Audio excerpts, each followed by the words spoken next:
ধূপধাৰাৰ খুটাবাৰীত সম্বৰ্ধনা অনুষ্ঠান। আৰক্ষীত সদ্য নিযুক্তিপ্ৰাপ্ত 6 গৰাকী যুৱক যুৱতীক সম্বৰ্ধনা। গোৱালপাৰা জিলাৰ ধূপধাৰাৰ সমীপৰ খুটাবাৰীত বিগত 15 মে অৰ্থাৎ দেওবাৰে এক সম্বৰ্ধনা অনুষ্ঠান হৈ যায়।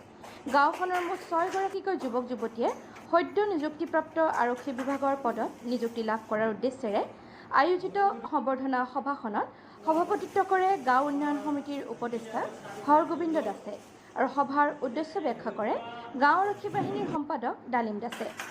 খুটাবাৰী গাঁওৰক্ষী বাহিনীৰ উদ্যোগত তথা গাঁও উন্নয়ন সমিতিৰ সভাগৃহত অনুষ্ঠিত সভাত সদ্য নিযুক্তিপ্ৰাপ্ত আৰক্ষী ক্ৰমে ভাস্কৰ দাস, লক্ষশ্বৰ কলিতা, বিশ্বজিৎ মেধি, গণপতি বিশ্বাস, মধুসূধন দাস আৰু গায়ত্ৰী দাসক ফুলাম গামোচা আৰু কিতাপৰ টোপোলাৰে সম্বৰ্ধনা জনোৱাৰ লগতে আন সংগঠনেও সম্বৰ্ধনা জনায়।